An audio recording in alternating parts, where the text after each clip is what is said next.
Welcome to Game Crunch, your weekly video game podcast. My name is Mike Anastasia. With me today we have Nick.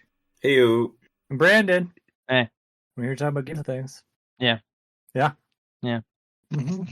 It's on the menu today. Halo. Yeah. The Matrix. Yeah. Space Warlord Oregon Trading Simulator. Yeah. And some other things that are not as exciting. Yeah. Yeah. Oh, and the VGAs were last week. Yeah, let's talk about that. Too. We'll talk about that. We'll talk about this. Yeah. Mm-hmm. So that's where we are. You guys ready to get started? Yeah. All right. Who wants to go first? I'll go ahead and mention what I was going to mention. All right. Mention your mentions. Okay. All right. So Nick, you said you wanted to talk about this. You said you wanted to bad talk Halo's campaign and Halo in general. So let's talk, shall we? Yeah, we talk. Oh, you pissed his dog. What do you got to say? What do you got to say? In terms of the actual campaign, I have no opinion on other than the fact that the game itself does not look very good. Okay. And I noticed this again too at the Game Awards when they showed off Senua's Sacrifice, is that Xbox games seem to look like a shit. Most of their vistas and like the bigger picture things, like the things your eyes kind of hit first, look pretty nice.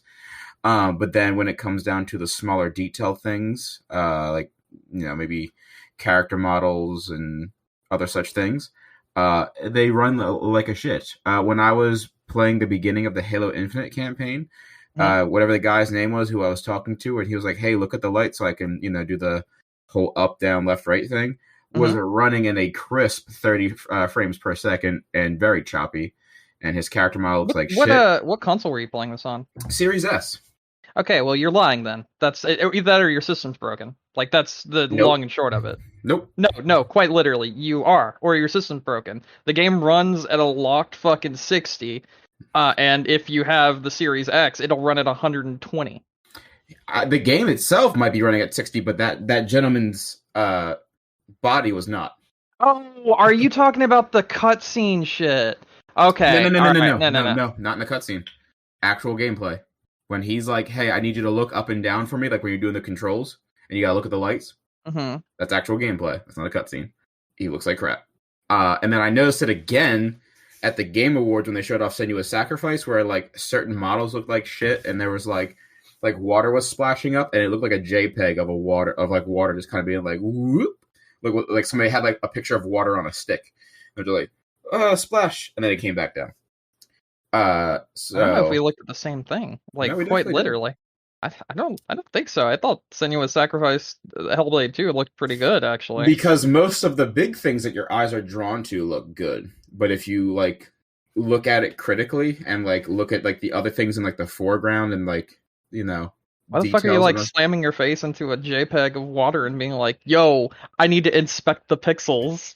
I'm not expecting the pic. I looked at the trailer and I was like, wow, that water splash when that giant I want to look at this. But even like when I was playing the game, like when I was playing Halo, like the hair on the dude was doing that really weird particle effect where that like his head would move and like it seemed like his hair wasn't moving with him.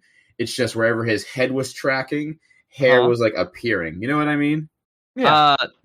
I've almost 100% Halo Infinite, and I could say that I haven't seen what you are describing, period. I don't understand like what you're getting at. Like I streamed this for like 8 hours straight. Okay, that's fine. And I didn't see any of the ghosting and after imaging. Now, granted, and I will give you this right now. I was running it on my secondary computer monitor as my like video like thing, which is only like a 32 inch and is only like 75 hertz and 1080p. Okay. But like I didn't notice any of the ghosting and after imaging. However, what you are describing does sound like a product of upscaling. So it's entirely possible if I was playing this on my 4K TV, I would see exactly what you're describing. So I am going to take back what I just said, and I will say that what you are describing makes sense if you're playing it in a higher resolution. So what I'm going to say is, are you playing it in like 4K or on like a TV or a big TV? I am playing it on a 4K TV. Okay. This could be a product of the way they they up-res stuff, such as like DLSS, because DLSS does this sort of thing that you're describing. So that does make sense. It also could be a product of things like dynamic resolution if it's not implemented correctly. So again, that also makes sense. So I will take this moment to apologize to you, because now that I have more information, yeah, I understand what you're saying then. Yes, because that is a thing that happens very often with very many games when I play them at higher resolutions, both on the Series S and on PC specifically.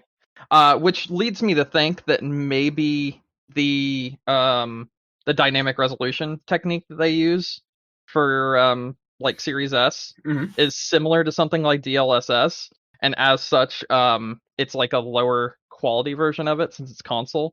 And it probably is causing those effects you're talking about when you're playing at higher resolutions, which would make sense. Now, so again, I totally get what you're saying, and I now know what you're talking about the lower frame rate for the what you're calling, I guess the facial animations. It's similar to something like Mass Effect Andromeda has. His whole body was choppy.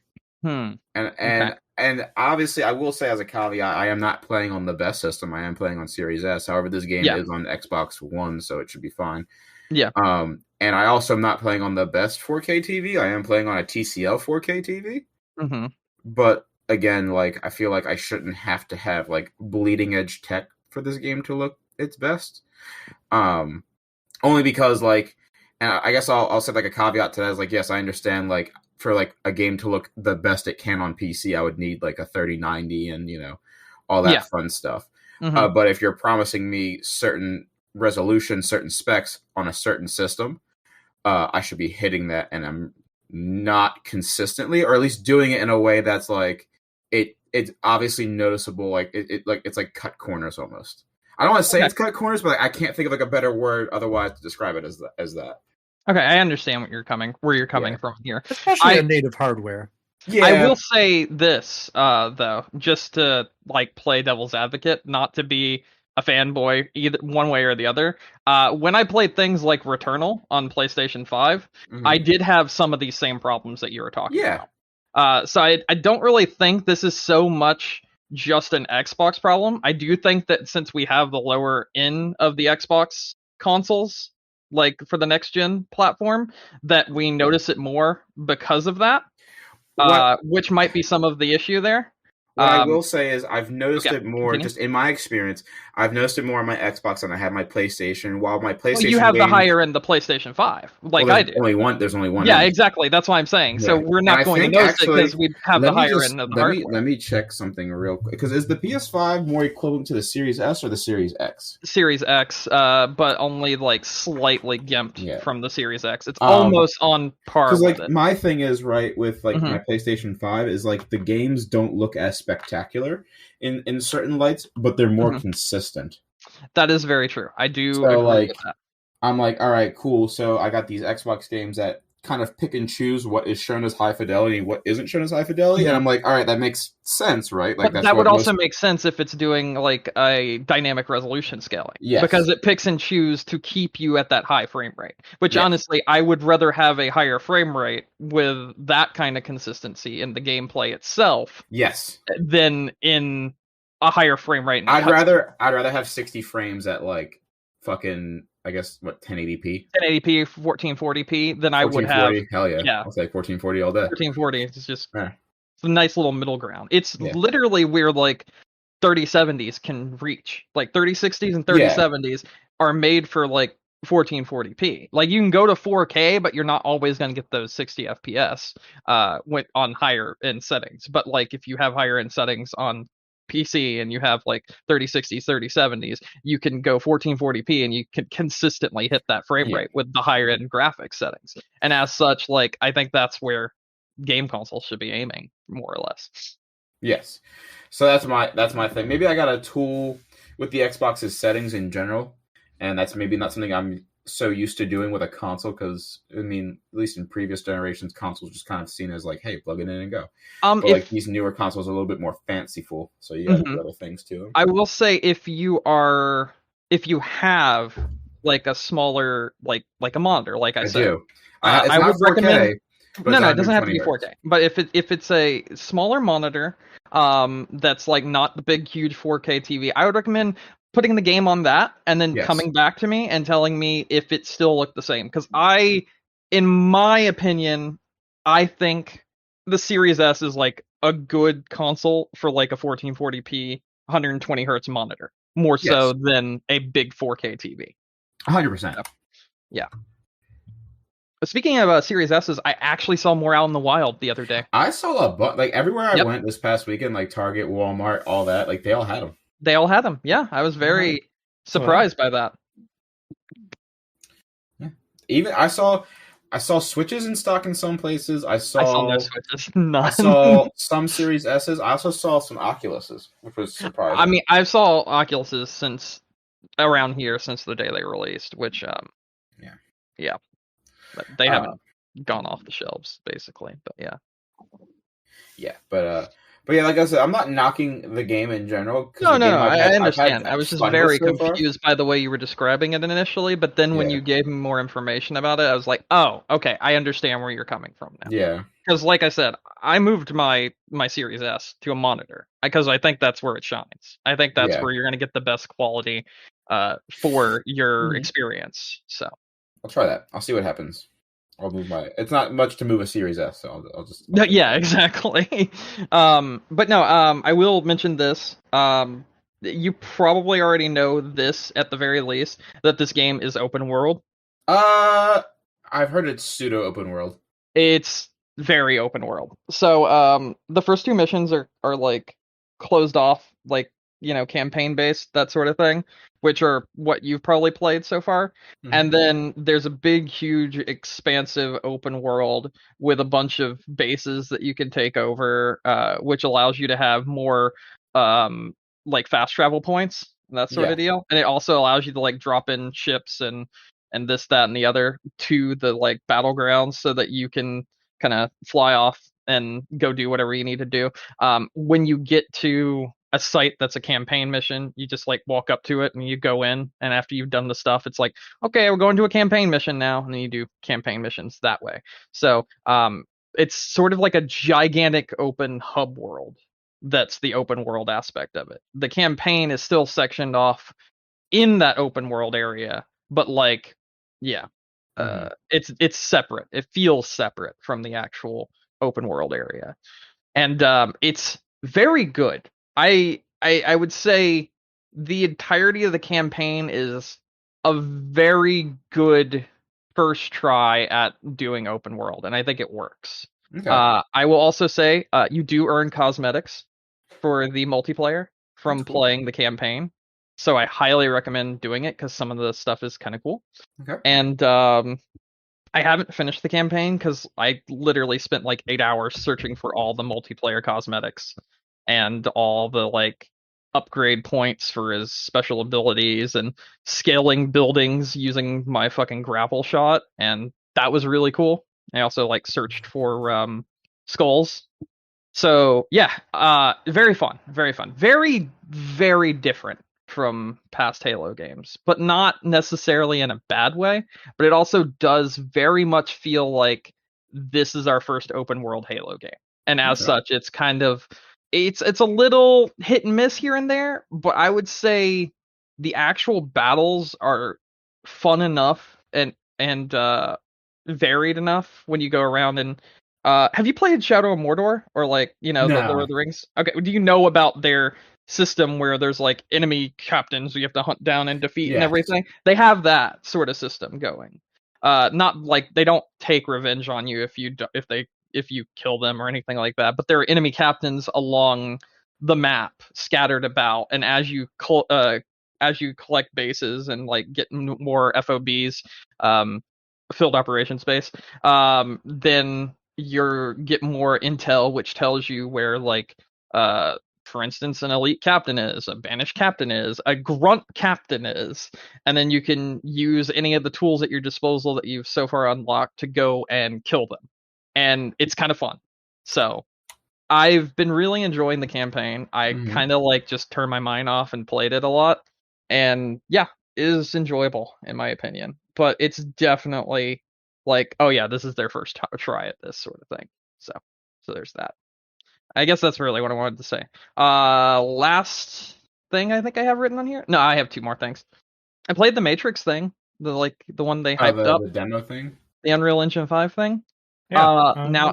Now, if you wanted to say something ran very poorly on the Series S, Nick, yeah. and you pointed at this Matrix demo, I would be like, yep. And I would also say, how the fuck is Unreal Engine 5 games going to run on this console? It's not.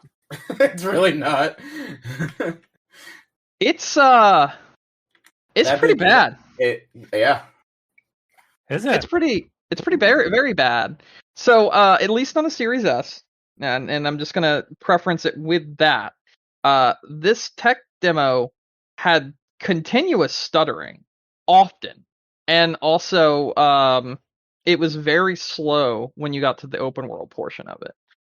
It was impressive because like every car model of damage and everything wasn't caked on. Like I could hit cars in different ways, and the damage model was like dynamic. Like it would actually realize where I just hit the car, and I was like, okay, that's kind of cool. But it was also very, very basic because like I couldn't like take signs down with a car or anything, and they were just like boom, big, huge. It was basically like driving into a rock if you hit any of those. But still, you could use that to like simulate more damage and whatnot. This had to be running at like less than 30 FPS. So that's one of my problems with it.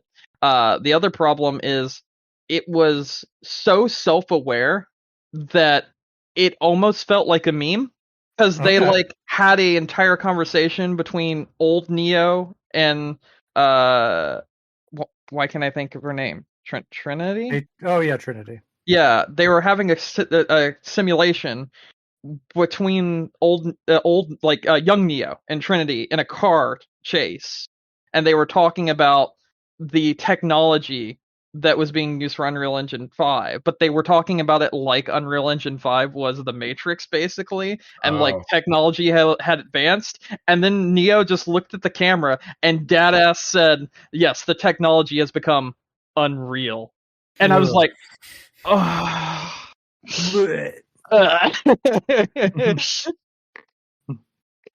It was even weirder too because they did like the white room thing at the beginning when they were like showing off the technology and talking about like putting one's conscious into the Matrix and this, that, and the other, and it was so fucking trippy and weird. But then they like it looked like it was the actual actors, like the actors Keanu Reeves and whoever plays Trinity, I can't remember her name right now, but it looked like the actual actors and everything. And then they split apart, and then clones of them were created, and then you realized, oh, this wasn't a video, this was Unreal Engine 5 the entire time. And then they threw it over to the action, like it went from Neo and Trinity talking in the white room to throwing it over to the actual actors, which then tricked your brain into thinking, okay, well now we're going to a video feed of the actual actors talking about it and like talking about the advancement in technology since the making of the original Matrix and everything. And when they were talking about that, they then talked about how like how far things have come and how much you can do with the technology that exists now. And then they all split apart into clones of themselves, and then it was like, oh, this video you were watching wasn't a video, it was all rendered in Unreal Engine 5 the whole time. And this wasn't like a thing, this was just part of Unreal Engine 5, which was impressive and was really neat, but it was also like weird, like very Uncanny Valley weird. And honestly, it's something you just really need to like experience. The game is like nothing really. It's just kind of on-rail shooter followed by an open world, and there's really nothing to do there.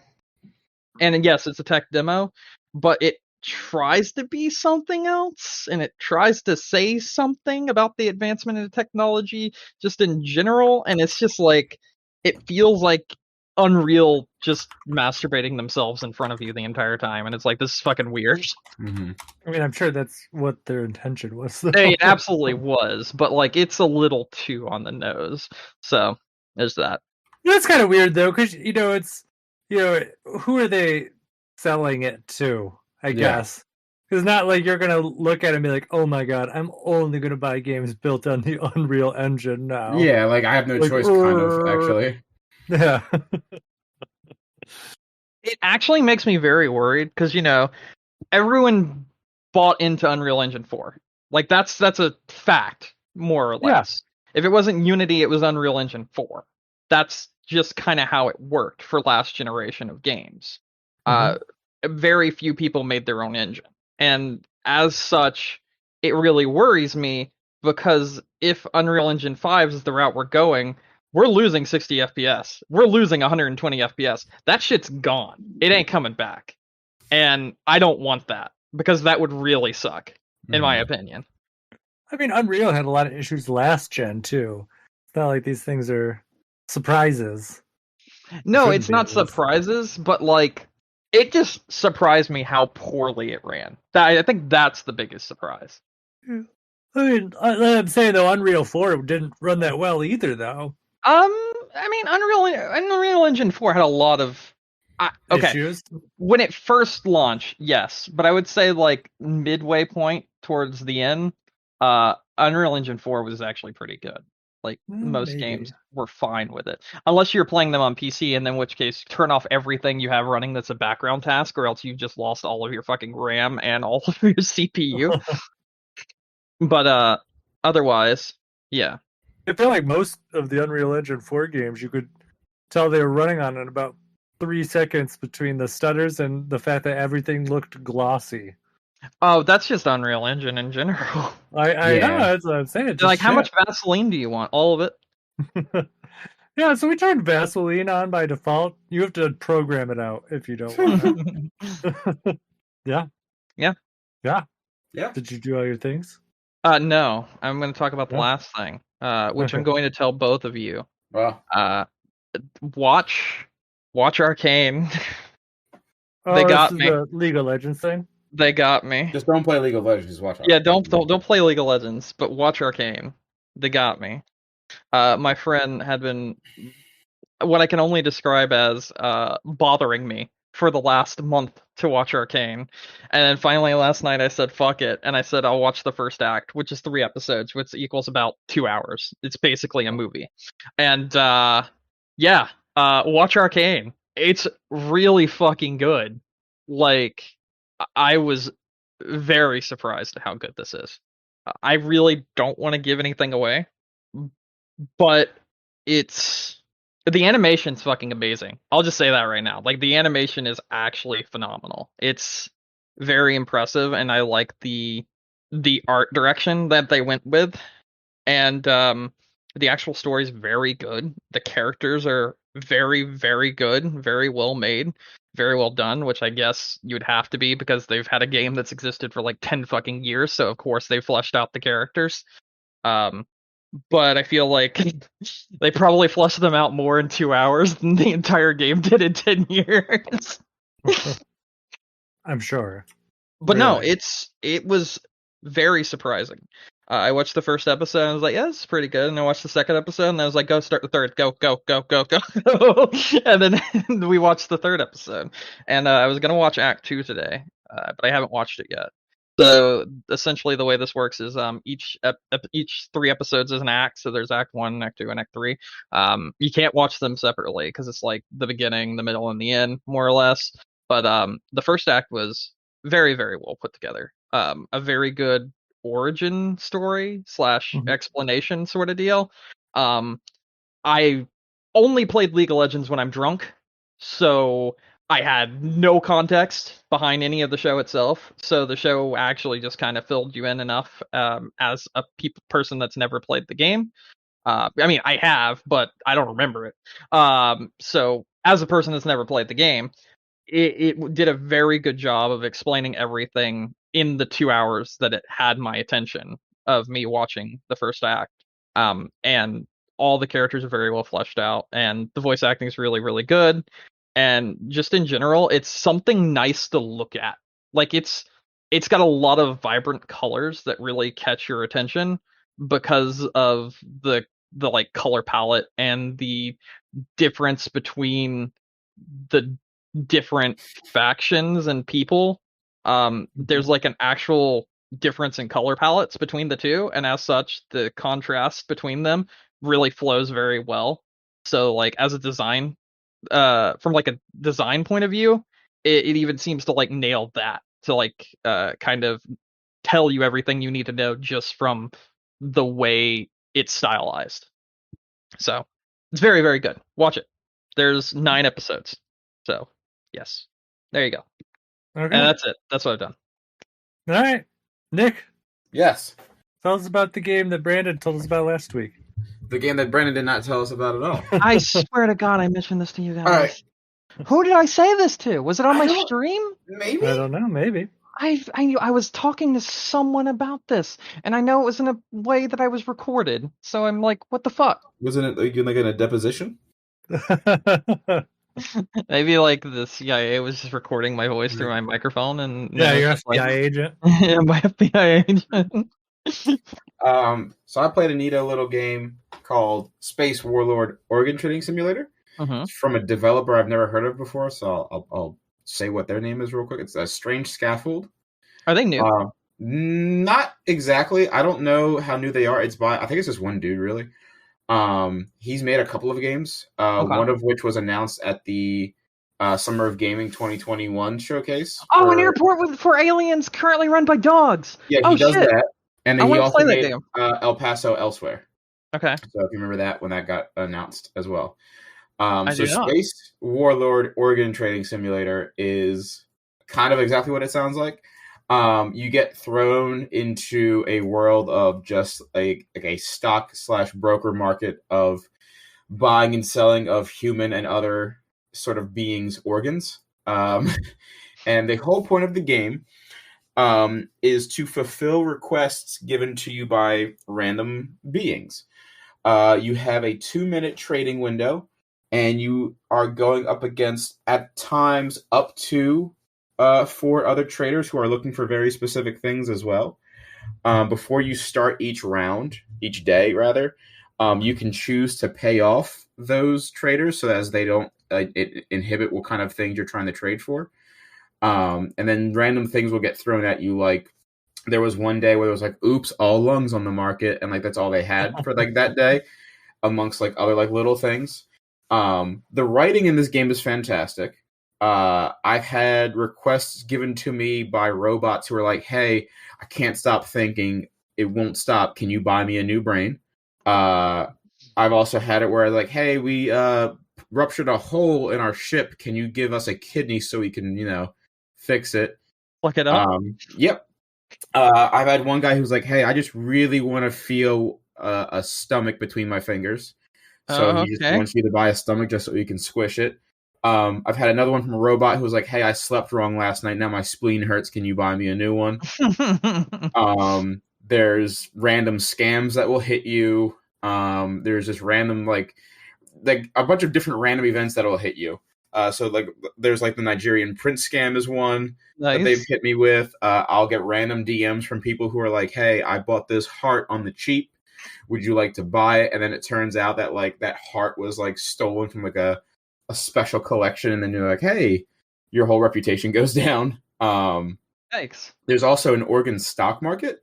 So other than making money by buying and selling organs at a price difference, you can also invest into a stock market of the value of different organs.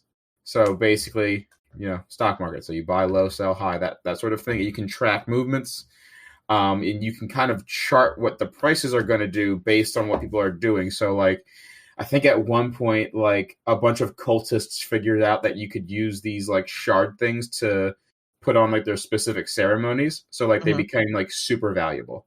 And they just this sounds very much like Cruelty Squad without the first-person shooter. Yeah. So, the other cool thing about this too is that it gives you exactly no instructions on how to play. It sounds very much like Cruelty Squad without the first-person shooter attached to it. But I like that, and the reason why I like that so much, it felt like a very fitting game to put out this year specifically, where a bunch of random people were downloading Robinhood and the like, and just throwing money at random stocks, cryptocurrencies, what have you, and then just seeing what stuck. So I was like, that's really definitely. funny. But yeah, no, like I said, the rounds are 2 minutes long and can be very fast paced. They actually just did an update too to make it a little bit more slow paced because people were actually getting motion sickness from how fast like the list Wow, of organs were like flowing up and down. that's Because like I crazy. said, it's like it could be at times you and four other traders. Hmm. Um, so like I said, you can buy them out or give them money and bribe them or do whatever the hell you want to do. Um, what else was there? There's like multiple different endings to the game. Hmm. I've got one already, and what happened was I accidentally bought my mentor's framed kind of like being. Hmm. So like they took my mentor and like the face was there and the whole picture was like kind of pulsating like a heart, Okay. and it was just my mentor framed like his body, but like kind of compacted down to like a little 8.5 by 11 frame. Alrighty then. So they're like, "Hey, you accidentally bought that." I was like, "Oh, great!" And then like the game ended. So, and then you can choose to either start a completely new save or continue on the same save and just alter your path. Okay. So like, there's multiple different endings to the game. So I'm trying to collect all those different endings. Hmm. Uh, there's also different personas you can assume. So like, there's a bunch of different pictures that if the heat's getting too high on your one, you can just change your face. Okay. The one I went with was just a picture of a dog, just like Nice. literally just a picture of like a Labrador. And one of the like the dog. So there's I wonder if like I it's one said, of the same pictures from their other game. no, it's not. Oh, okay. Let me see if I can find because the names of the other traders are fantastic. Because like the one's name was Chad Shakespeare and it's a dog. Okay. Here we go. There's also one, Miss Eyeful, and they have like a bunch of eyes. The Phantom Buyer is just a puff of smoke and a coat. Farmer Popkin, and it's like a mushroom man. What else do we have here? I wonder the robot's name because I remember the robot's name being like fantastic. But like that's another request that was hilarious. There was one that was like loss prevention, where like a hospital lost a kidney. They're like, hey, like we need one now. I don't care what condition, how big, how small, because like the other thing is too is like each organ has a condition, how big it is, the rarity of it, the blood type. So like sometimes you'll get a request for, hey, like I really need a kidney. The hospital wanted this, but I'm trying to skim a little bit. So could you just like get me whatever works? Oh my god. And then like there's like other like serious ones too. Where it's like, hey, this guy's dying, and it's like a timed request, so you have to get like a heart in like a certain matter of days. But the way I liken this series and this like what this game is like, so I'm a huge fan of like cyberpunk stuff. I thought you were about to say Valhalla. Like Well, no, Cyberpunk so Bartender. it's funny. It's funny that you mentioned that because That's what I was Valhalla thinking kind the of whole fits time. into this, right? Mm-hmm. So I've discovered a new subgenre of game that I love, and that is odd jobs that take place during a cyberpunk game. Ah, okay. So, like, imagine Cyberpunk 2077, right? Game sucks, Yeah. whatever. We'll get over that. But like playing games like this or Valhalla, where like this is the kind of bonkers cyberpunk stuff that I like. That like you might have heard of like Space Warlord organ trading in like Yeah. a passing by conversation or maybe like in a news snippet, and then here you are actually outliving that thing. Yes. Same thing with like Valhalla. Like you walk into a bar in Cyberpunk and you're like, all right, this is just a random bar, whatever. But like where the real story is like who else is coming in and like what that bartender is dealing with on a daily basis. So I've discovered that this is a subgenre of cyberpunk that I've really fallen in love with, of just the different odds and ends of what exists in that world. Mm-hmm. So yeah, highly recommend. If you have Game Pass, it's free. Just go and play it. I'm gonna post the soundtrack to the game too because it is also very very good. Nice. You can find it on Bandcamp. This sounds like Cruelty Squad with less steps. Maybe because like in Cruelty Squad, all right. So it's like Deus Ex. Cruelty Squad is. You get a mission, you get a hub, you go do your mission. Most of the time, it has to do with killing people stealthily or infiltrating something and taking something, that sort of deal. But in Cruelty Squad, you can also do things like completely eviscerate everyone in the bank, and now there's an overflowing amount of kidneys on the stock market because all their kidneys are in the bank, so they sell for a lower price. So now you hold on to you take all those kidneys and you hoard them, and then in a few levels, when they're like, oh shit, there's no more kidneys on the stock market, you just max those motherfuckers all the way up and you start selling them off. It's funny because that is a tactic that you can do. So like in this game, if like the market gets flooded with a certain organ, you can buy them at their surplus price. And then like in a few days when there's no kidneys on the market and like there's a hot commodity, then you can get money. Because the whole purpose of this game is to buy organs at a lower cost than what your client is paying you for. But it's funny because it's like, okay, Cruelty Squad, this is like a tie-in to that in a sense of I was thinking like, your game is like my game, but it's like the RTS version where like you're controlling. No, it's literally that. So like you go in and you like your character is the one that causes the market to flood. Yeah, exactly. The character that you're playing in Space Warlord Trading Simulator is literally a person who's dealing with that. That would be a really good crossover, I think. Yeah. So, because basically what you get is just a hub. And it's like a whole hub screen. And it's literally just like Robin Hood, but for organs. That's actually really cool. That's like a really cool game. Yeah, no, it's like super, super fun. And like I just randomly, because like I mentioned to you guys, I was off all last week and I was waiting for Halo to unlock because like, it didn't unlock right away for some reason. No, not until 1 p.m. Yeah. It was bullshit. So I was like, well, I need something to play. And I'm going through like what's new on Game Pass. And I just noticed this. And it was the day that the game released. And I was like, well, I'll download this. This looks fucking great. And it turned out to be like a just out of nowhere, out of the blue game that I ended up loving. So it's very, very good. And I would, if you don't even have Game Pass to try it for free, like just go. It's like $20 on Steam. Just go buy it. It's super fun, super charming, and like just has a lot of personality and does a great job of kind of capturing the feel that it's going for. So that's cool. I'd recommend you try XO1 on Game Pass also, Nick. It's very relaxing. Yeah. This game is not relaxing. This is like the opposite of relaxing. I'm just trying to give you something. You have 2 minutes to get me a kidney. Give you something to offset that. Yeah. That sounds fun. I'm gonna have to try that. I thought I installed it. I guess I didn't. Now it's installed. Just like you thought you told us about it, and you didn't. I definitely told someone about it. I don't know who. Yeah. Fuck. Who did but I just tell like about in it? your when you go to play this in your like haphazard movements of like playing the game and trading organs, just try to pay attention to some of the dialogue because if you're going too fast, it can definitely get lost on you. But like there was times where like I was playing and I fulfilled a request and I was like, wait, did that guy just say he wanted that soul? Because like there was one where he was like, hey, he was like a cultist and he's like, my cult leader wants me to plant a garden of souls, but like I don't really feel like fucking doing that. So can you just buy me like a small one so his crops are tiny instead? I'm like, I guess that's how that works. Sure. All right then. So yeah. Check her out.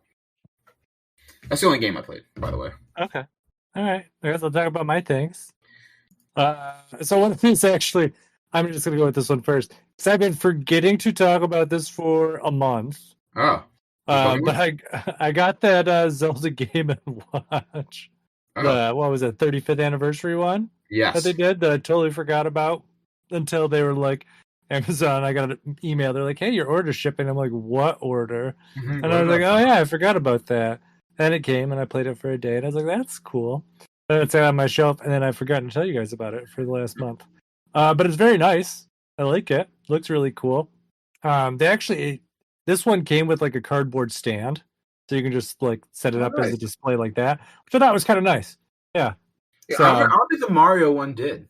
No, it didn't, because remember we ordered one off Etsy. And I mean that display's a little bit nicer. I still think about getting another one, but this one's nice. It's like black cardboard with like the gold like outlines in there, and it props up, and it's made so you can still plug it in while it's in the stand, which is nice.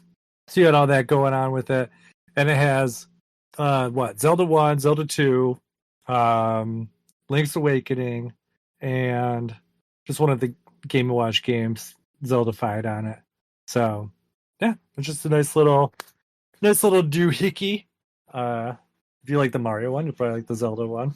I mean, they're just fun. They're nice little novelties. I don't know. It's not like something I'd ever use. Not like, oh, I'm gonna leave for a couple weeks, let me grab my Game & Watch before I go. No, but it was just, I mean, it's neat for what it is, you know?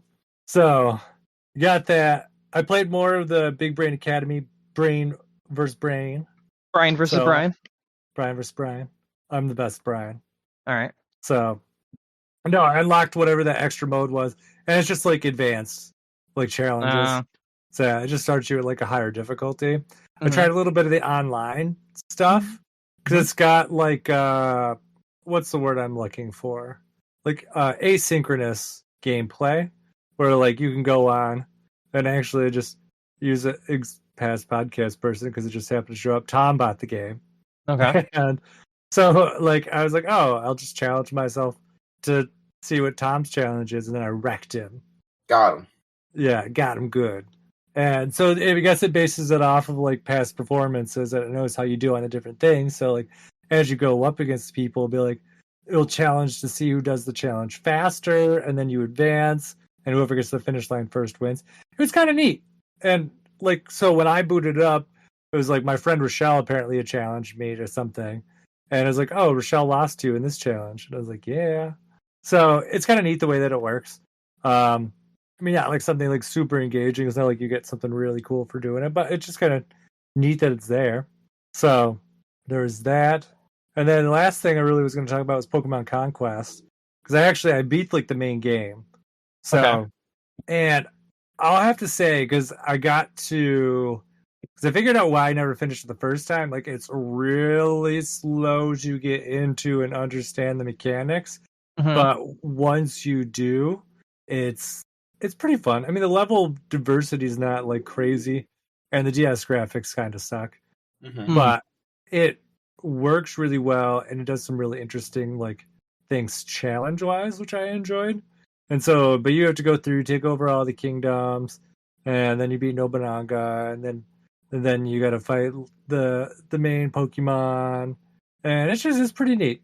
Like as you go through it, it's just a nice story. And then you finish, and where I am now, it's like, hey, there's all these other stories from all the other warlords you met on the way. Why don't you check them out? And so when you do, it resets like the links that the different Pokemon had. So like that's instead of like leveling up, you have like a link meter, and that is how powerful your Pokemon are. And every, I don't know, warrior in the game has like an affinity for like certain Pokemon. So it's like anyone can get like, say, a Piplup. Anyone can get a Piplup. But like maybe your character doesn't have like an affinity for it. So maybe it can only get to a 50% link level. But there are characters in the game that can get to the full 100%. With certain Pokemon, that might restrict if you're going to be able to like evolve them or not. So that's kind of an interesting feature of it. But when you start the new games, it resets the link levels, but like the characters that you found those like different affinities for or whatever, those are retained. So it's like one of the characters, for example, when I played through it the first time, like he had like a really strong affinity for Magikarp. And I was like, oh yeah, fuck yeah, Gyarados. Great Pokemon. So I actually like bothered to evolve Magikarp into a Gyarados, which is fun in a strategy game, let me tell you. And then, so I did it. And then when I found him again this game, he's like, oh, here's my Gyarados. And I was like, oh, fuck yes. And I don't have to like level it up or anything. It's just right there. So that was kind of nice. So you got all those different things. Yeah, it's a lot of fun. Man, the more that I put into it, it seems to be like more enjoyable because those things do roll over and you have those extra stories. So I do really like that. So if anyone's interested in a Pokemon like strategy RPG like Fire Emblem, give it a try. You probably will like it. It's not as deep as Fire Emblem is in a lot of ways. You do have some different strategies that you can do, but it's definitely not like we were talking about it last week, like with Pokemon Mystery Dungeon. Like Pokemon Mystery Dungeon is definitely like roguelite for babies, and this is not like strategy game for babies. Like it's still like a fairly challenging strategy game. So I would honestly say probably like it's a more difficult strategy RPG than like the Pokemon games themselves. There's so much more involved to it because you have to worry about directions and the different leveling things and you know who has affinity with who. You still have all like the type advantages and disadvantages. So that's all in play there. And then you have things too, like, because so the way this works is you have like all these different kingdoms, like I talked about. So if you want to go attack a kingdom, you have to send warriors from like different kingdoms to the kingdom. And then sometimes though, since you like moved warriors to go take over a kingdom, the kingdom you left might not be well defended. So one of the neighboring kingdoms might be like, fuck yes, I'm taking your kingdom over and I'm going to attack you. Like one of my last game, I had like one where it's like I left the kingdom undefended, and then it was, well, not undefended. I left like 2 characters there, and it was like a Jigglypuff and I don't know, something like, maybe it's like a fighting Pokemon, like a Machoke or something. Anyways, but then like the neighboring kingdom was like a ghost kingdom, and so they sent over all these ghost Pokemon, and I was like, I literally cannot do anything. I cannot attack them.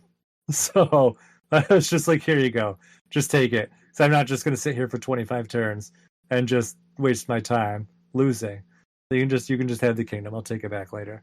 So it's interesting. There's a lot of neat stuff going on there. So I like it. And the big, like, this game really leans heavily on Eevee. Like, it's all about Eevee and Eevee evolutions, really. So you can waste your time grinding out Eevees if you want to. So you got those there. Yeah, it's neat. I really enjoy it. And one thing too that I do actually kind of like is this game did have a lot of like online events, but they built in passwords to unlock all of them too. So even though the online service is gone, you can just put in the passwords and still get them, which is really smart and forward thinking. I wish more games did that. So, because some of the stuff on the online DS stuff is like gone forever. So, yep. Yeah. I got really sad because, yeah, a lot of online stuff is just fucking gone now. Yeah. I mean, there are people who are doing things to retain it, like make it still available. There's someone that just restored PlayStation 3's online, didn't they? Oh, really? Yeah. Several online servers were just restored like a few weeks ago. On the PlayStation 3. Like I think Warhawk's one of them. Which is that was a launch title, you know. And then what else was there? There's something else. I don't know. I think someone's working to get Mag restored. Even I'm not 100% sure on that one, but if they do, that'd be fucking sick. Mag was the game I was about to ask you about when you were talking about it, because I remember we were talking about that game a couple weeks ago. Yeah, Mag was so ahead of its time. Mag was so far ahead of its time that it failed because of it. It's probably still ahead of its time. To be honest, yeah. It's probably a better Battlefield than the one we got this year. Yeah, probably. But that's all I got to talk about game-wise. Okay. So, is ready to go into news? Yeah. All right. Yeah, sure. Did you guys know the Game Awards happened? They did. They did. I didn't watch them, so you guys have to fill me in on all the juicy details. It didn't sound like I missed too terribly much, though. From announcements, I think the biggest one, for me personally, was Alan Wake 2, which was actually announced. I was like super fucking hyped about that. That was pretty cool. Yeah. That's probably the biggest one, honestly. I'm gonna double check at Game Awards 2020. No, Game Awards, not Gamescom. Okay, everything announced at the Game Awards 2021. Here we go. So Tunic got a release date for March 16th. That's the top-down Legend of Zelda game that involves the fox. Do you remember that from like forever the fuck ago? The people that made Friday the 13th have decided to make another game like Friday the 13th, and it's Texas Chainsaw Massacre. Not that big a deal. Probably be shit. Homeworld 3 got a trailer. You remember how much Homeworld 3 was being hyped up by EA? Yeah, that was a thing. Babylon's Fall, the new Platinum Games game, which still looks really bad, got a new trailer. We got some gameplay for new monsters and stuff in Monster Hunter Rise. Oh, and they got Amiibo, too. They did get Amiibo. Yeah, they're getting sick-looking new Amiibo. Okay, this game actually looked really cool, too. Evil West, a third-person Western action shooter made by the same people that made Shadow Warriors remake. This looks really good. It's like you're journeying through hell, as in like what I can only assume is Van Helsing. It kind of looked like it. Persona 4 fighting game was announced to be coming to PC, PS4, and Switch in March. Oh yeah, did you hear Nick about talked that? about Hellblade 2 already. We saw some gameplay from it. I thought it looked pretty good, but whatever. The first Hellblade looked. I mean, it was great. I thought. Mm-hmm. We got a Star Wars Eclipse trailer, the next Quantic Dream game. The people, whiplash from that. yeah. Oh my god, the whiplash from that. Yeah, that was pretty fucked up, to be completely honest. To explain that one, Jeff Keighley talked about abuse in the workplace and all this stuff, and how he wants to make gaming more inclusive to everyone. So he started a hotline for people to report things anonymously if there are any issues and that sort of deal, and how he himself and his team of experts are going to work towards creating a better industry in gaming in general. All very thought-provoking, well thought out, good things to do. And then he immediately announced a Quantic Dream game after it. So what's funny is like that's not what I was talking about so much. So with the whiplash, what I was talking about, so it was like everybody was so excited for Star Wars, and it was like bang, Quantic Dream. Like, oh no. I just thought it was whiplash because they announced too, but like that was a whole other thing I was going to talk about, but the allegations and everything, and he's like, we're on your side, we're here to help you out and everything, and then he's like, here's a game by Quantic Dream, known sexual offenders. Immediately after, and then later on they had Druckmann come out too. Yeah, they did. All right, cool. The call is coming from inside the house, my friend. But yeah, like I don't know. He was promising like what 4 or 5 Elden Ring sized like excitements to release. Yeah. And I think like the thing I'm most excited for was like the fact that like they showed off 5 seconds of Sonic Frontiers, but I'm also not expecting that to be like that good. And then like the trailer for the Sonic 2 movie. So I've been sitting here trying to think of what he thought were the Elden Ring like things for a while, and I feel like it's got to be like the Matrix thing. The Matrix thing, probably. Maybe Dune, because it's Dune, and that's been big. Probably Among Us VR, which they showed off. And the only other thing I could think of is the announcement of Final Fantasy VII Remake coming to PC. Maybe.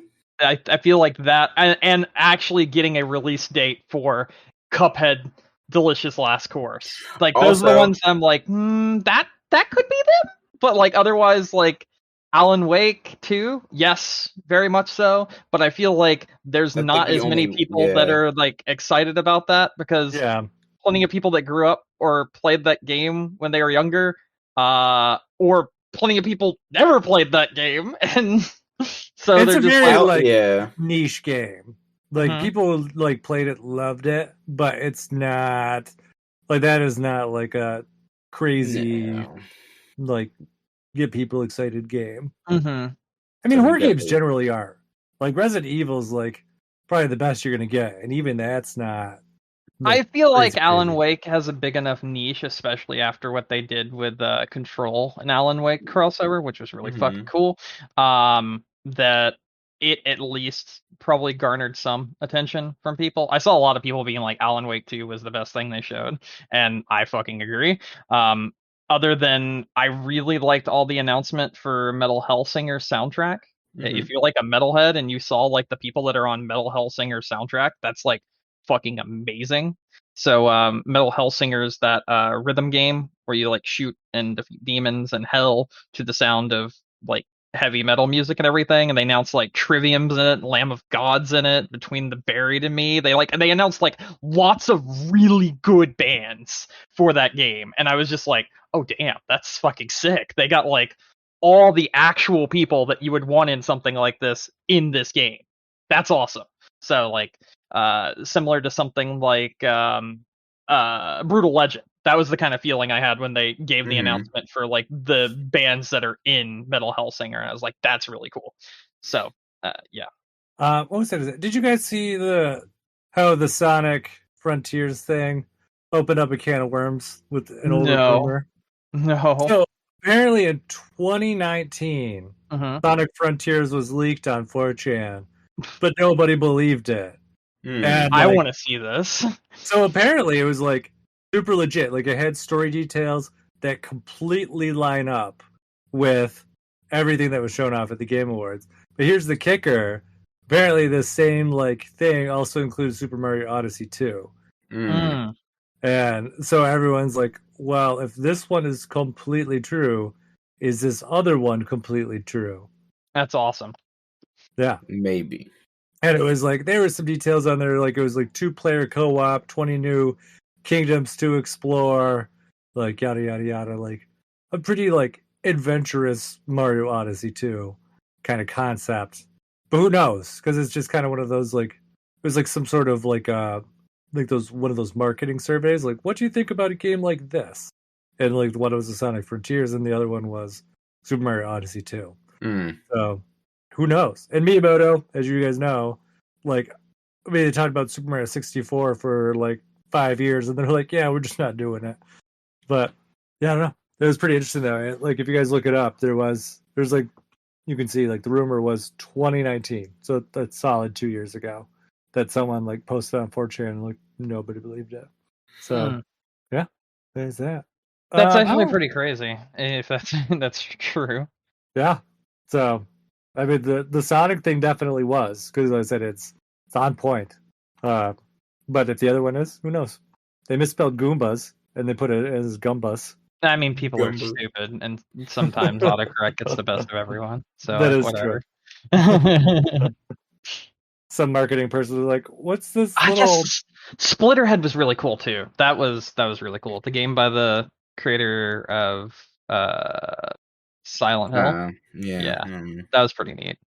So I don't really see the big things though. I thought what you were gonna say the most exciting thing was the trailer for Sonic the Hedgehog 2, Nick.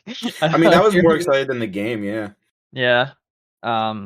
To be honest, like the VGAs is like, it's always tempting because they're always like, yeah, cool stuff's gonna be here. Okay, but it's usually it's not like E3 cool stuff. Well, bro, it's literally where they announced the Switch and Breath of the Wild. Come on, man. They've done it before. It used to be cool, because the problem is now. Now I know Nintendo put out their little 30-second video, Mike, and that's what you're about to say. No. But like they actually showed more in-depth things. But I'm saying, like, Nintendo never really showed off great stuff there. What do we get? It was like fucking Cranky Kong and Donkey Kong Returns. Like nobody cares about that shit. Like, and the Switch was shown off before the VGAs. I'm pretty sure, wasn't it? They just showed off additional footage. It was, yeah. So my problem is with the VGAs that it's become more corporate, because even though Jeff Keighley owns it 100%, there's more and more sponsors kind of leaking their way into the show. So my big problem is right, like Jeff came out and gave a half-assed hollow kind of like APB about abuse in the games world, but like had enough time for like a horrible rendition of Build That Wall with Imagine Dragons taking a huge dookie dump all over Darren Korb's chest. Because, like, nobody wanted that. And then, like, would, like, scuttle through, like, some pretty, like, I'm not going to say major awards, but, like, I feel like winning an award in general has to be, like, pretty hype, especially when you're on, like, a stream that's literally being broadcasted to millions of people. And, like, he's like, all right, this award goes to this, this award goes to this, this award goes to this. Oh, also, according to Spotify, everybody was listening to Juice WRLD and XXXTentacion on their consoles this year. What do you guys think of that? Nobody gives a fuck. And I could have told you that. Like, I literally, if you had given me, hey, here's a piece of paper, Nick, guess what the most three music acts people listen to while playing games? I'm going to tell you, I would have got at least 2 of those right. Because it's just a bunch of sad boys playing either Fortnite or Call of Duty on their consoles. But, like, it's just, because, like, realistically, right, like, I'm not listening to Spotify when I play games, because I'm mostly playing a single player experience. So like that's my whole problem, is that like every year it's like less and less and less about what he's making it be, which was supposed to be about celebrating games and celebrating developers, and more about like, hey guys, here's this category sponsored by Chevrolet. So I actually am curious, do you think like that's Keeley's fault, or do you think that's like because I feel like he's still trying to be genuine, but a lot of other people are muscling in. It almost feels like it's too crowded at this point. I think it's just the amount of cost. I will say it's half his fault, right? It's half his fault because he has control of how big and how fanciful the production needs to be on the show, right? He doesn't need these big fanciful performances. He doesn't need, like, as much as I really enjoy the Game Awards orchestra when they do like the whole thing for the end, like the Game of the Year thing, like that can stay, but like, you know, all these musical acts in the middle and all of these like weird things, like why did we need Del Toro and Kojima come out? Like, we needed Kojima to make an announcement that Del Toro was coming out to show off his movie that literally comes out in a week. Yeah, that was weird. The biggest thing about that was people were like, I wonder if this was a Silent Hills tease because Del Toro said something about Silent Hill. I really hope we get another Silent Hill game, and then they just cut him off at the end. It's like, and I'm like, wait, what? Like, why do we do this? They should make another one of those. Yeah, no, like that was funny. Like, and I get that. Like, that's really cool. But like, again, it's supposed to be about, you know, games and stuff like that, and it really gets boiled down to like whoever Jeff gets the most money from. Because I would imagine something of that caliber not being cheap, especially when you own it outright. Yeah, I can see that in some instances. Like, if he maybe, you know, dumbed down on the amount of things that he needed to do, and like, you know, kind of maybe focus his vision a bit more, which now this is what, the 6th or 7th year of doing this. Yes. So I feel like by now he should be like, you know, kind of in the zone, and it feels like he's still stumbling at points. You know, cut some shit back and take back control of your award show, and like stop disappointing people, because like this is the second. What year did they announce the Need for Speed game? Fuck. The Fast and Furious game. The Fast and Furious game that was so awful. It was within the last 2 years. Was it 2020? I think it was 2019, because I think it was 2019. Because that's the second time he's ended a Game Awards with just a wet fart of an announcement, and it's like you should it should be like, all right, here's the Game Awards, here's Game of the Year, also one final thing. Here's like, I feel like if they had rearranged the show in a way that like maybe closed it out with like, I don't know, one of the bigger game announcements. Like Alan Wake 2, maybe. Like Alan Wake, like if you finish it with like, oh, here, by the way, here's the last announcement, and it's Alan Wake 2. Like that would have been like really hype, but like it was like the first thing you did and also the biggest thing you did. So I feel like it's just like stupid. I feel like there's like 3 things I want to point out about what you said. The correct. First of all, the musical performance by Sting and by Imagine Dragons, those were from Arcane, so that's the reason why they were done. Both of them are songs from Arcane. Again, the problem was, well, first off, Imagine Dragons fucking sucks. So why you would give them money to play instruments is beyond me. But no, my problem was they did a 10-year anniversary for Bastion. Yes. Right? And I got that. Like, first off, like, all right, that's really cool that you did a 10-year anniversary thing for Bastion, but at the same time, too, like, did we really need a performance like literally you could just had Darren Korb out there and the singer, I forget what her name is, and I feel bad for it, like, just performing the song and be like, good. Like, I did we need Sting and Imagine Dragons to come out and play the songs from Arcane? Not really. Yeah, no, I get that. The other thing I was going to say, especially not from a fucking Riot property when you just talked about abuse. That's also a very good point. I do think that their final announcement, like the one that you were saying is a wet fart, isn't. I think from our point of view it was the Matrix, Unreal Engine 5 thing. Part. The PS5 thing that you just bitched about for like 10 minutes? Hold on. Let me explain. First of all, I was playing on Series S. Second of all, let me explain why I don't think it is. And I'm not actually playing devil's advocate this time. I actually think this. I think a lot of games going forward are going to use Unreal Engine 5, obviously. And to show off the debut thing that is using it, period, for the first time, and then also be like, yo, it's out now, you can experience this new engine yourself. Because a lot of times when new engines come out, you don't get to experience them. You don't get to see how they work at the beginning. You have to wait until a game is made with that engine and you're like, this is fucking weird. Why does this feel so weird? So being able to actually experience an engine that is probably going to be going forward and actually pushing the medium forward, for better or worse, graphically, it's definitely going to push the medium forward, but maybe so much gameplay wise, no, because I really feel like this engine would be very well utilized for something like those games where it's like part movie, part game, and it feels more like you're playing a movie than actually a game, those kind of games. I feel like this engine would be perfect for those because it does look so realistic. It is a very good engine graphically, just stable wise, not so much. But if you probably locked it to like 30 FPS and then ran it at like 1440p instead of whatever the fuck they were trying to do, then you could actually have a very good experience if it's a slower paced game.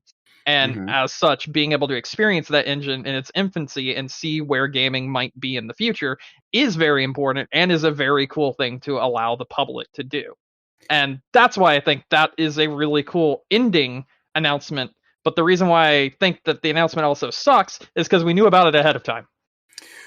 Yeah, I mean, it definitely sucked because of that. It definitely takes the wins out of the sales. But again, too, like, I get what you're saying, but at the same time, like, I don't care because I know you don't. No, and that's totally fine. The problem is not so much so like I want to see like legit next gen stuff, and I agree with you. Like, we should be seeing shit like that. But like, what am I gonna do with a like tech demo of a series that, by the way, like, I like The Matrix, but that series is also like what 20 years old.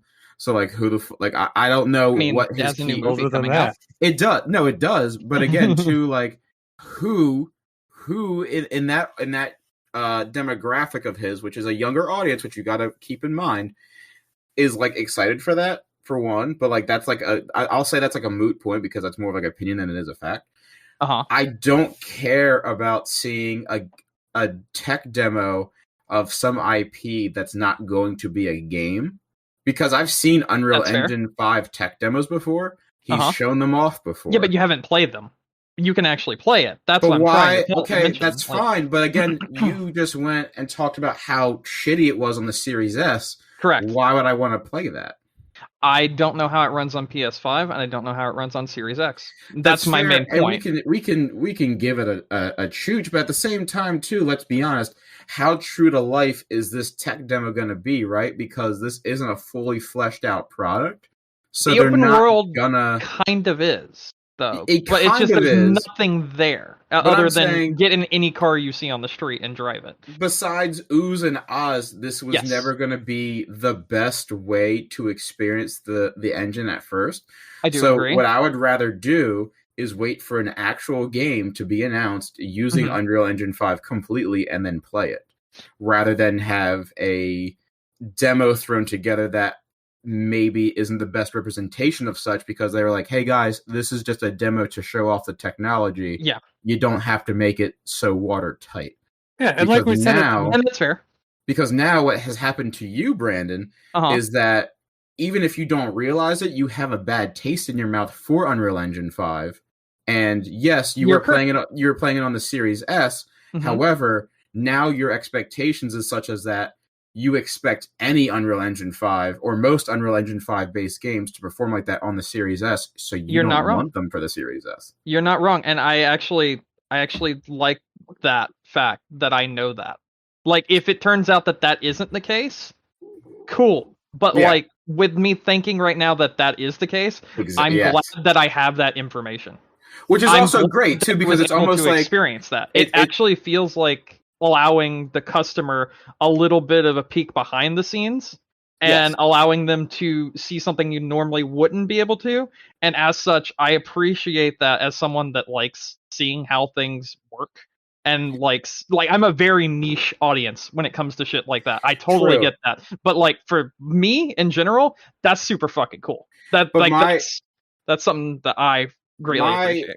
my problem with that in general, I guess what it boils down to, right? Like, imagine, like a sandwich, if you will, your favorite sandwich, and I throw a sandwich together and I leave out some major ingredients, and you look at the sandwich, you're like, wow, that looks delicious, and then you go to bite and you're like, this is missing something.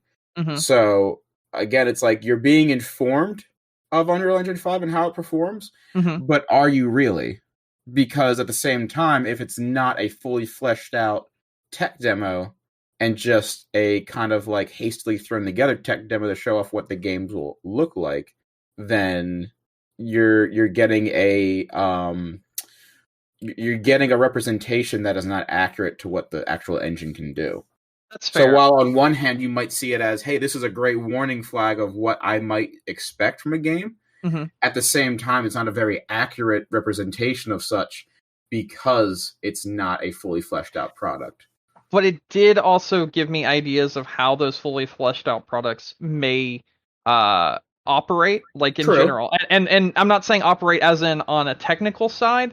I meant like, I guess on a performance side, not on a performance side. You got a general idea of what developers can do. Their day-night system works. I got to see like the way they were able to allow you to get into any vehicle whatsoever, and you were able to do the damage things, and it was like dynamically done and everything. I got to run around an entire open world, which felt very big and expansive, but since there was nothing there, much like the sandwich analogy you gave me, there's nothing to it.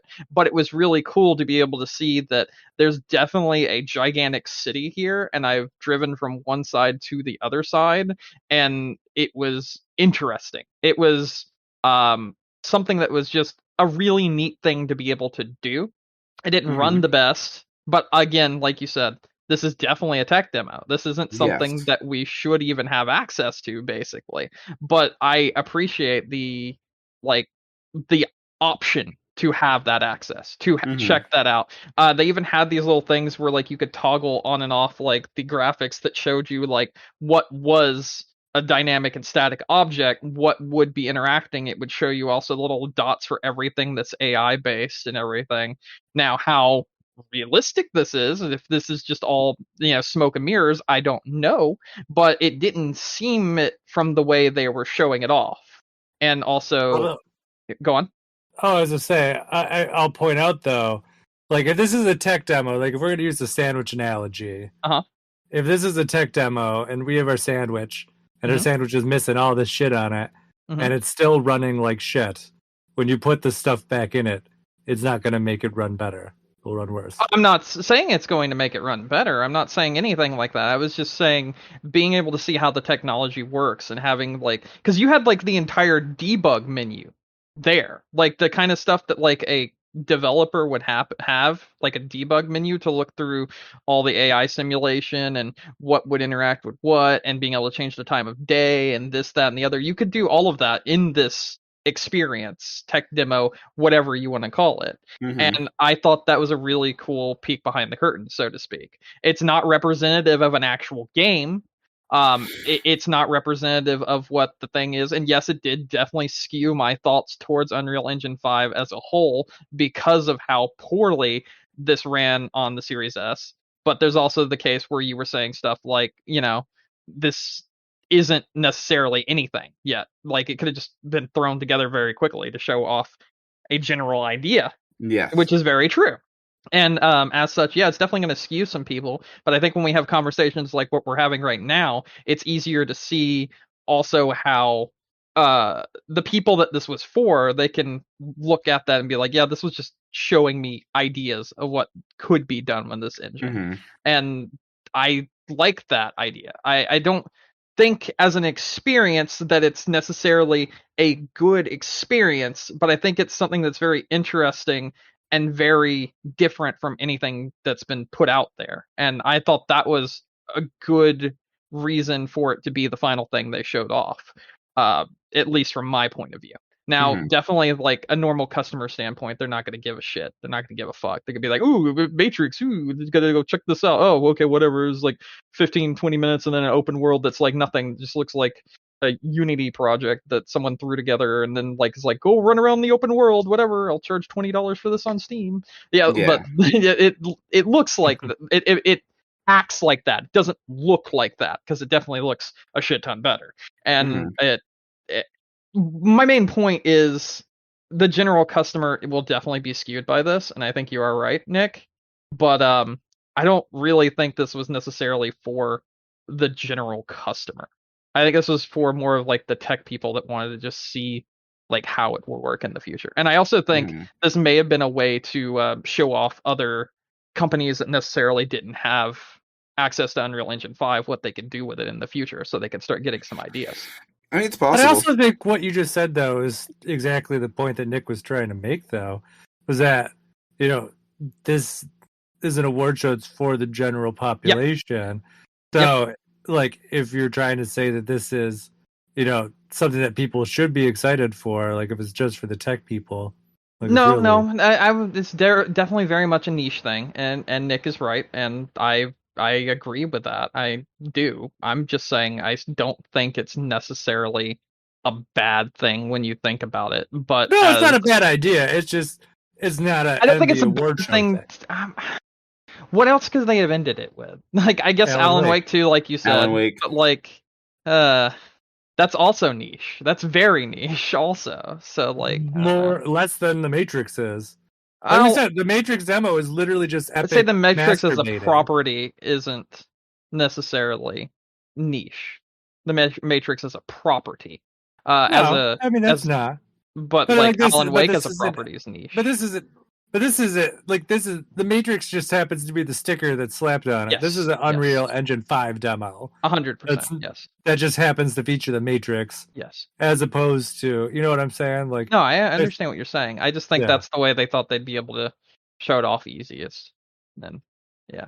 Well, I mean, it's there. But anyways, my last thought about the VGAs really was we didn't go over anything though, award wise or anything. Well, I'm talking about just the show, as a whole. Is that, you know, every year I go into this like expecting it to be, because Jeff Keighley, like it's like that meme where it's like, you know, what I expected versus what I got. Yeah, and this is always like what I expected is the Oscars, and what I got is the MTV Video Music Awards. Like it's like there are ways that he could make this a more palatable presentation, but he chooses not to do it. Like, and I mean, you don't have to have like everything be fucking sponsored category. Some of the categories don't have to be dicked into just reading it on the side or whatever. Like I don't think this show is respectful towards most of the people nominated. And I mean, I think it tries to be respectful for the industry, but it's hit or miss there. So I think that I'm going to only slightly, the slightest of slight, disagree with that, because I watched last year's show and I saw how like actually disrespectful and fast they ran through many categories. Or maybe it was 2019. I don't remember which one. Whatever the last Game of the Year awards was. They ran through. Did not see this year though, so okay, yeah, they ran through categories very quickly. Like very important categories were ran through very quickly. Yes, but I felt like all the important categories this year were actually done on the show.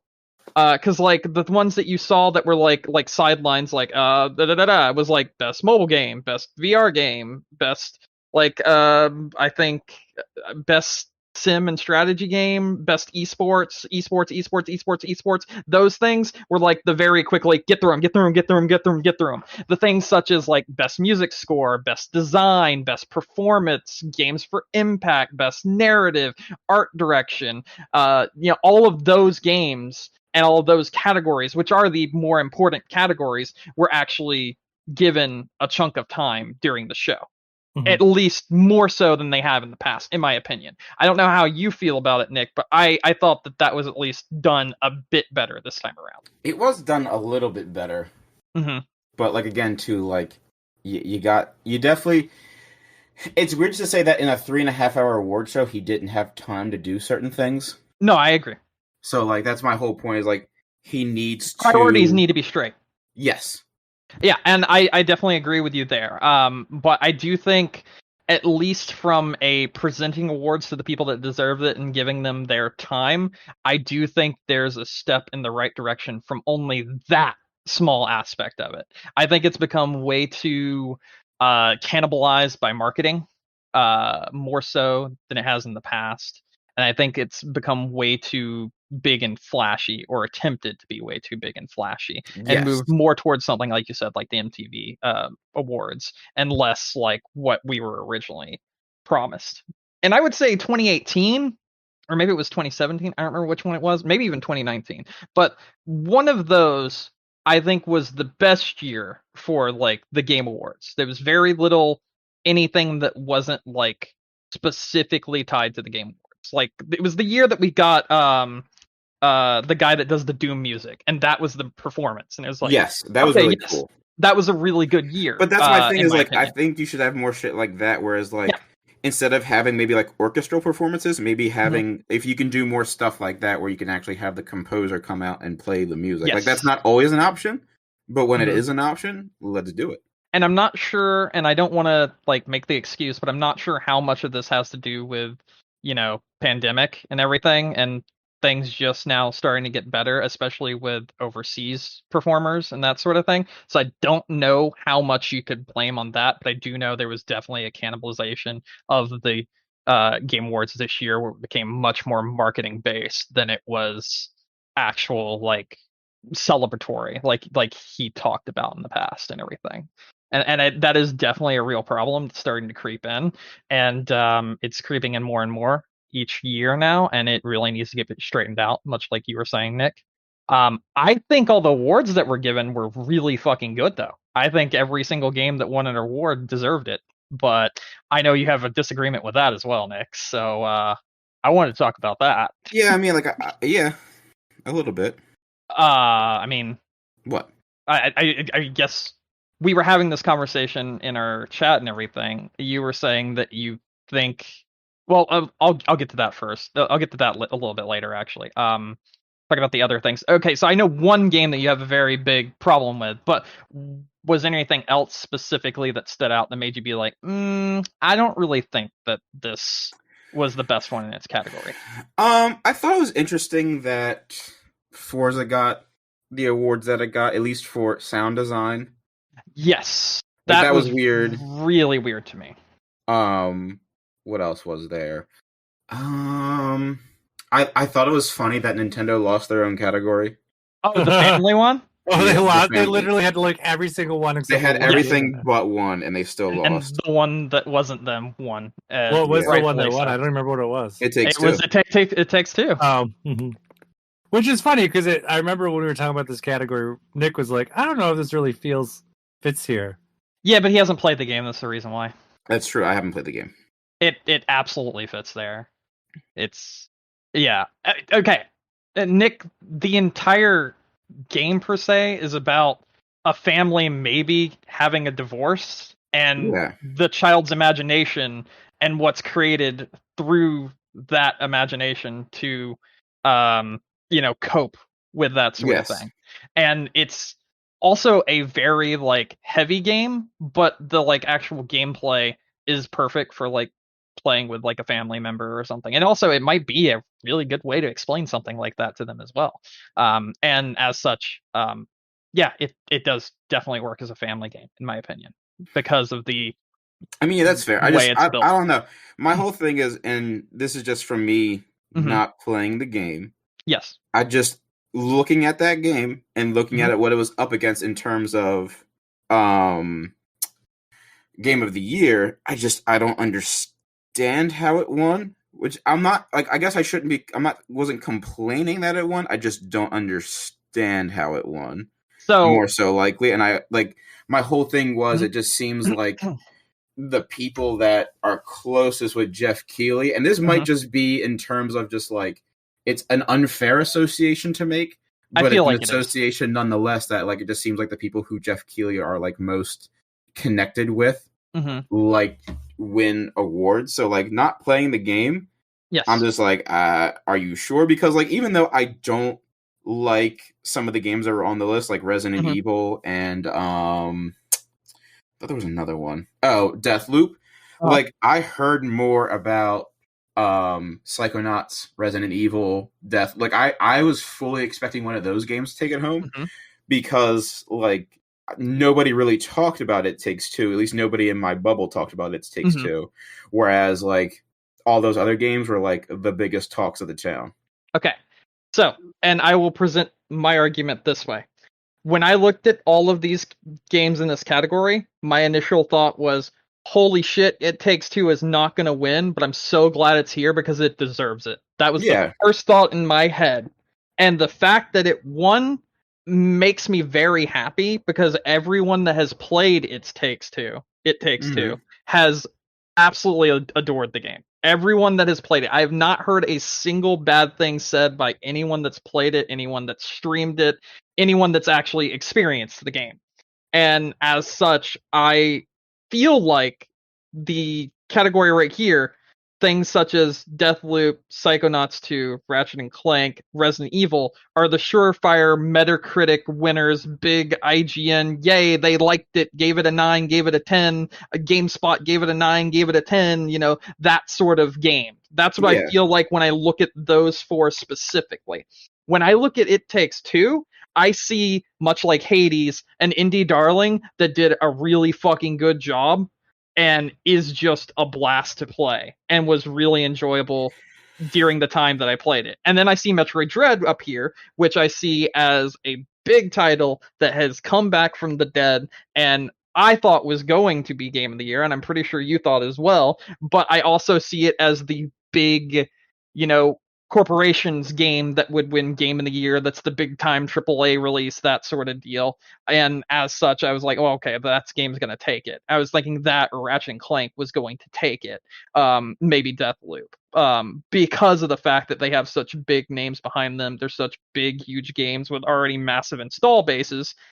But I saw it as more like a underdog sort of deal, more so than my friend made this game, I'm going to give him an award, like you're stating. That's fair.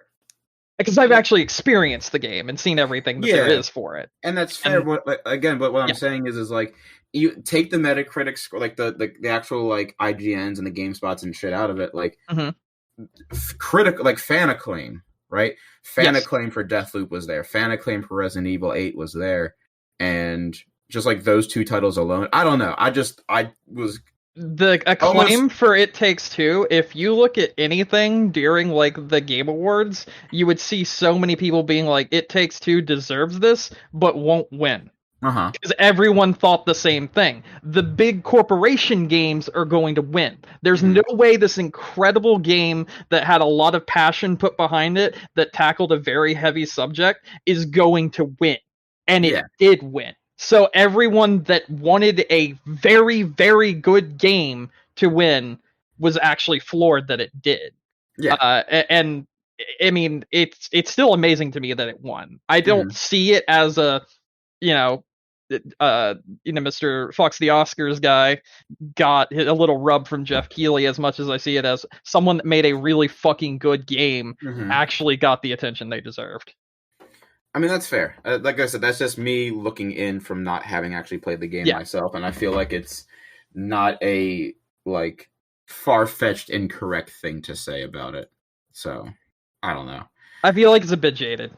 And a bit like... It might be jaded, but again, too, like I said, just an outside looking in, not having played the game.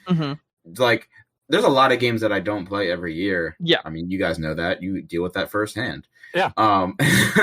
That, like...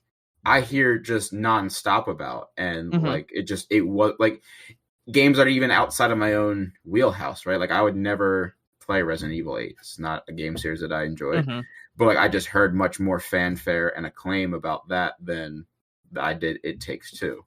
And I mean, I follow a variety of people on Twitter who play everything from AAA to indie, and like even like my indie head friends who play games, like none of them played it. I had one friend maybe who played it. Mm-hmm. I remember somebody coming into my one friend's group chat and be like, "Hey, anybody want to play It Takes Two?" Because they had played A Way Out and liked it a lot. A Way Out's also a great game. It's so very like fun. that's my thing. Is like literally anybody in my spaces who plays any sort of games, like nobody was really talking about it. So that's why I was like, it always seems like Jeff throws in one indie, like the one year it was like Celeste, and I was like, Celeste ain't fucking getting it. But it just seems like there's always a token indie that just gets thrown in there just to break up the AAA. Although that is very true, and I do think you're right about that. I think this year it deserved it. That's fair. In my opinion. Yeah, that's fair. I mean, Metroid still got Action Adventure Game of the Year, so it did, and again, it deserved that. Yeah. And a game that I didn't think was going to win anything, Returnal won Best Action Game, which I was actually super happy about that. Yeah, I was super happy about that. Great game. Yeah, I think it deserved it. And then Kina, which I still haven't got to play yet, won Best Indie Title, which super excited to try that out. Kina did win Best Indie, but I think that needs to be the last Breath of the Wild like that gets made because people need to fucking stop. Kina's not Breath of the Wild like. I saw 3 games, Kina being one of them, where it takes a lot of influences from Breath of the Wild. It's not even open world. It doesn't have to be open world to take a lot of influence from Breath of the Wild. I'm gonna play that and check back because I'm like pretty. There's like 3 or 4 games that I saw that was like, here's a leaf glider. It's more like it looks like just knockoff. Like you're thinking of the wrong game. Fun. You're thinking no. Game. I know Tchia, whatever the fuck that's called. Tchia Pet. Mm-hmm. That game is 100% Pet. a great value version of Breath of the Wild. But what I'm saying is, even the developers of Kina was like, hey, we took a lot of inspiration from Zelda. They were the same studio that made that Majora's Mask video. So like to say they took zero inspiration from Breath of the Wild, I think is just more of an ignorant take than anything, because like they very much so wear that Zelda influence on their sleeve in their game. So I'm gonna be honest, Kina looks way more like Horizon Zero Dawn than it does Breath of the Wild. So that's but that's like almost like the same thing, because like Zero Dawn came out before Breath of the Wild. Remember how like Horizon changed their release date so they didn't launch the same day as Breath of the Wild because people were drawing some comparison between the two. Horizon Zero Dawn. Hold on. Yeah, it changed this release date to a year before the release. Wait a second. What do you mean? Let me double check this. What are you talking about?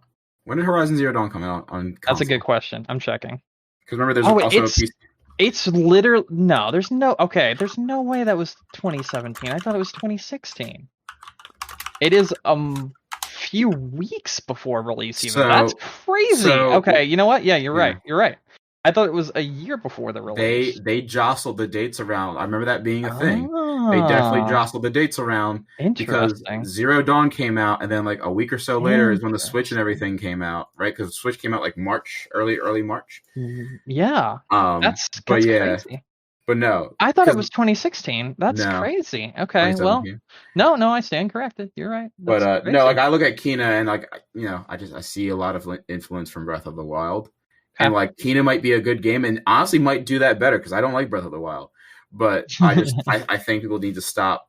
Just need to stop because like that has to be the 3rd or 4th game that I've seen so far that's like just that open world of nothingness. Not that Kina is that, but like Tchia Pet is 100% that. But you can also become a bird. 20 games announced during the Game Awards. Yeah, it was like this is Breath of the Wild. That's what I'm saying. Like we gotta stop. Like indie devs. This is Breath of the Wild, but you play blah blah blah blah blah. Indie devs, can we please just get an ounce of creativity? Tachina is actually Sony. No, that's like an indie dev. It's a major Sony title. No, it's not. There's no way. Yeah. No. Hold on. Coming. It's being made by. Maybe it's being published by Sony. Maybe I'm being. Yeah, it's being made by some developer from New Caledonia. What's it called exactly? Like the actual name of the developer? No, of the game. Tchia. Tchia. How is that even spelt? Tchia. Okay. Tchia. No, I was looking at the developer. Okay, yeah, all right. Is it being published by Sony only on their system or something? Probably. Oh, is it a Sony exclude? No, it's PlayStation 4 PS5, no Xbox, no It's Switch. on PC though. Yeah, but that's like saying that doesn't matter anymore. I mean, we got Horizon Zero Dawn and Uncharted 4 and the Final Fantasy 7. The studio that makes it is a part of a studio collaboration called Kepler Interactive.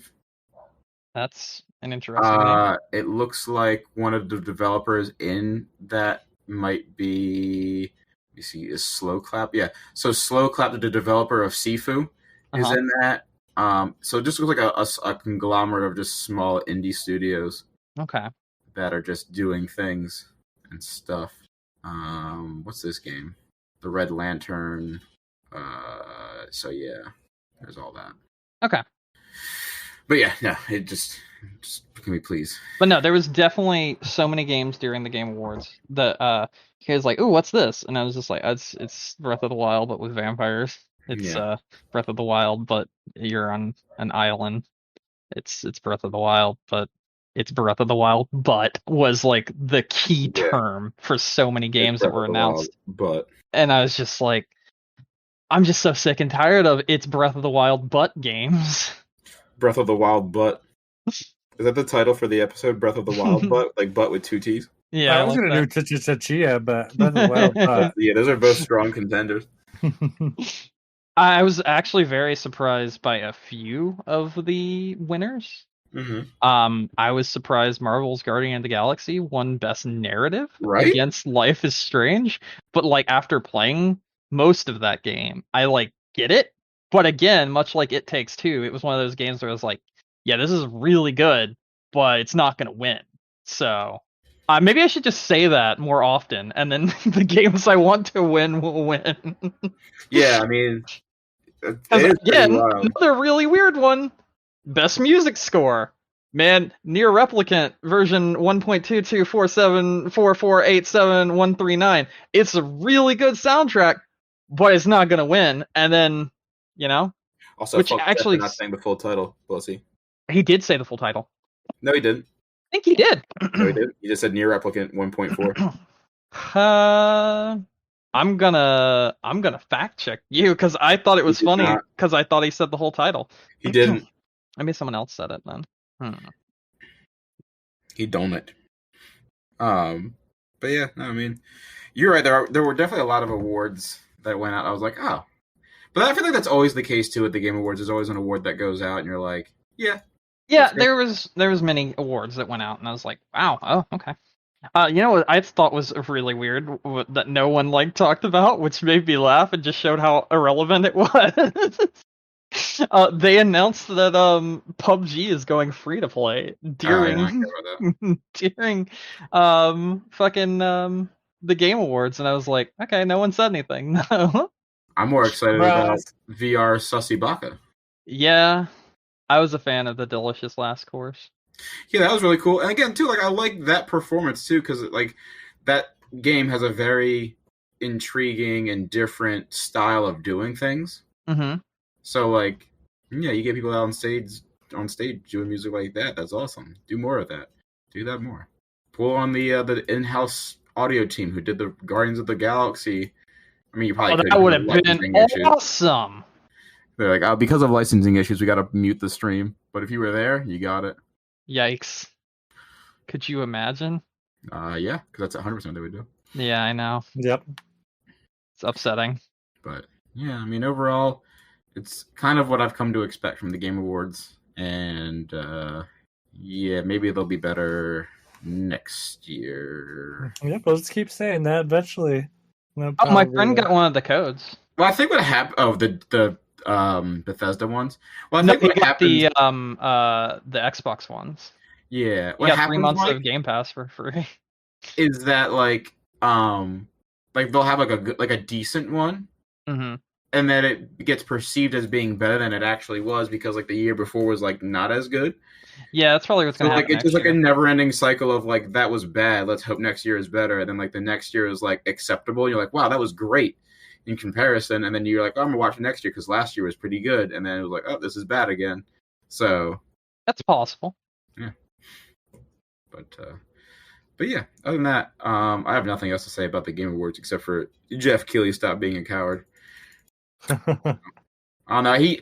My whole thing with that was like he was so gung ho about calling out Konami about like by name and bitching about his best friend like Kojima, which like again too fully makes sense for him to do so because what Konami did was shit. But like, why are you so afraid to call out a developer for doing like shady business practices? But then when it comes down to like developers like literally having their coworkers' breast milk stolen out of a fridge, like you're not saying anything. Yeah. Because like my one problem with it when he was talking about it too was like he was like, we have to make our gaming community like safer. He's like, that's online too. So like he shifted at one point from like it seemed like he was about to hop on like development studios, and then he was like, also stop teabagging people. Like, come on. Like, I'm not gonna keep teabagging people. First off, can't tell me what to do. Yeah, I'm gonna keep doing it. And number two, I don't think me being toxic in Halo, in like a non-racist way, because like if you're racist about it, you're a shit. But like in like a non-racist way, it's fine. But like when you're out here, literally be like, hey, can we get locks for the breast milk fridge because weirdos are stealing our breast milk? And you're like, no, that's a problem. So, yep. Oh, also, Idris Elba failed. He was like, I'm going to try and make Knuckles' voice not sexy, and it was sexy. So I was like, take me now, Knuckles. Well, he did say he was going to try to be the best version of Knuckles' voice. So he did it. Yeah. I haven't seen that trailer yet. I'll have to watch it. Very good. It is very good, actually. I am excited for that movie. Yeah. Yeah. One of the streaming services I saw that we have in the house has Sonic on it, so I was like, "Oh, I should watch that." Yeah, give it a watch. I haven't watched it yet. I don't remember. Is it Paramount? Maybe. Maybe I don't know. I don't have Paramount Plus sounds like the kind of one. Yeah. Yeah. So, because I did Paramount Plus last week, so I wanted to watch that South Park movie that we talked about, and then so I was like, "Oh, I might as well just keep it around for a little bit." So, yeah, check it out. You know what? You're right. I don't know who said Near Replicant and then read it all out, but I remember someone said it. Oh no, you know what? Hold on. I think during the announcement of the nominees, that's when he read the entire thing out, and then he's like, "Nah, I'm not doing that shit again." He's a coward. Yeah. Anyways. Yep. Anything else you guys want to talk about? I'm good. No, I'm good. All right. Wrap her up. Okay. All right. Thank you, everyone, for listening to us this week. Don't forget you can find us on iTunes, Stitcher, Google, Amazon, our website, game-crunch.com. If you want to reach out to us, we're on Facebook, Twitter, or you can send us an email at gamecrunchcast@gmail.com. Mm-hmm. Brandon. Hey. Any final thoughts? Did you know I stream? No. I do that sometimes. No. Yeah. What's wrong with you? I know, right? I don't know what this week's game is, but could be anything. Yeah, it could even be a boat. Actually, no. You know what it is? It's the next Dark Pictures anthology game. That's what we're doing this week. Okay. It'll be fun. These games are actually very good. I'm surprised at how good these games are. Yeah, they weren't even on my radar really, because like I was like, I don't give a fuck. It's a game like the Quantum Dream games basically, but no, it's oh God, what was that game called? What was that PlayStation game? The horror game. PlayStation horror game. Until Dawn. It's the same developers. Yeah, it's their next game, and I was just like, okay, well, I'll just go ahead and play this. But the first one was really, really good, and I think we're playing the second one, maybe the third one this upcoming week. Okay. So there's that. Wait. Yeah. This upcoming week. I was like, wait, is it Christmas already? Fuck. No, it's not. Okay, good. That's next week. Next week. Okay. That's good. We're not gonna stream on Christmas. It's not happening. No. Okay. Anyway. Yeah, that's it. I'm probably gonna play that. I played Serious Sam this week. Serious Sam 4. Because they added the Game Pass. And it was fun. And then my friend's internet died. And then I played Halo the rest of the night. Oh. Yeah, my head's just all scattered right now. I'm gonna go. Bye. All right, Nick. What about you? I've got nothing. All right. Well, with that said, my name is Mike Anastasia. Find me online and Clutch Penguin on Twitter, your favorite gaming console. Until next week, game on. Come on. Game on.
Okay, here, listen, Nick. I forgot to tell you, Brandon did not talk about this game last episode.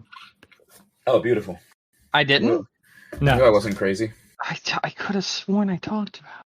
I was going to say, I would like, when you brought it up too, I'm like, I feel like I would have remembered that. Yeah. No, it's definitely something you remember. Yeah, I listened for it again, and I'm like, nope, not there. Okay, was it 2 episodes ago when it was gonna come out the next week then? Because I could have sworn I talked about it. I'm like, this is like, now this is bugging me. Yeah, I have no idea.